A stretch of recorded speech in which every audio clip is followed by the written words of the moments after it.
You know that feeling, that sense that the world and maybe even a part of you is a little broken? We've all been there. So, what do you do about it? Today, we're going to look at two powerful and totally different ways to find strength when you're staring suffering right in the face.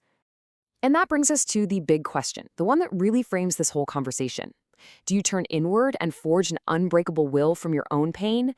Or do you turn outward and find your strength by helping, by serving those around you? It's a fundamental choice, and believe me, it leads to two very, very different kinds of lives. Now, before we get to the solutions, we have to understand the problem. And what's so fascinating here is that both of these philosophies start from almost the exact same place. They both agree on the diagnosis. The world is not right, and the human soul is, well, it's in a state of serious neglect. But here's where things get really interesting. How they see that sickness. On one side, you have Nietzsche. He sees a deep internal problem, a chronic illness of the soul.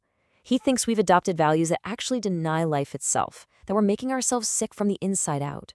Then on the other side, the Nazarene sees it more like a neglected garden. The good stuff, the potential for life, it's all there. It's just being choked out by the thorns and weeds of a broken world. So is it a sickness from within or a neglect from without? Okay, so let's dig into that first path, the journey inward. This is all about radical self-transformation. And we're not talking about gentle healing here. Think of it more like a blade being tempered in a blacksmith's forge. It's about walking directly into the fire and making a conscious choice to come out stronger. And this is that process. This is the tempering of the spirit. It starts with just admitting there's a sickness. But then comes the crisis, what Nietzsche called the abysmal thought. Imagine realizing that every single moment of your life, all the pain, all the weakness, all the smallness, is going to repeat exactly as it was forever. That's the fire of the forge, and the only way out is step 3, a violent, conscious act of will. You have to, as he puts it, bite off the head of the monster of disgust and choose to say yes to life, not in spite of all that pain, but because of it. Only then can you get to recovery, that spiritual thawing that brings you back to the world.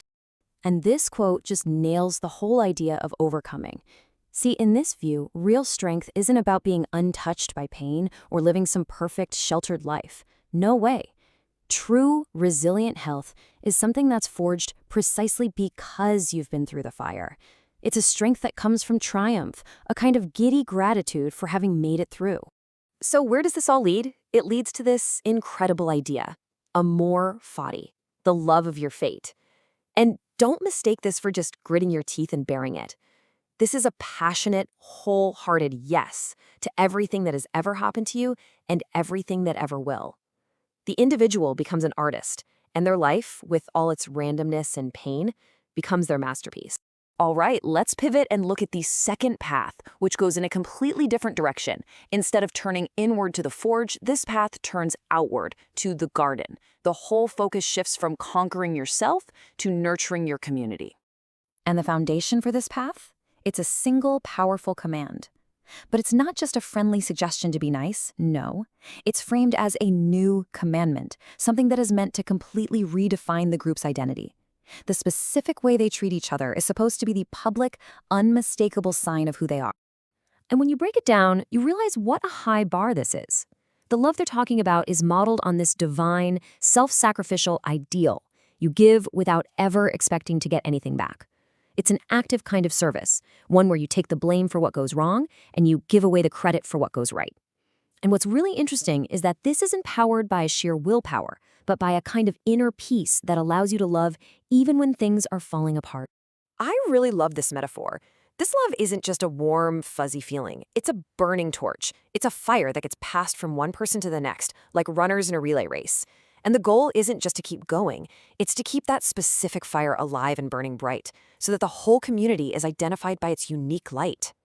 So if that love is the torch they pass between each other, there's also a lighthouse for the whole community.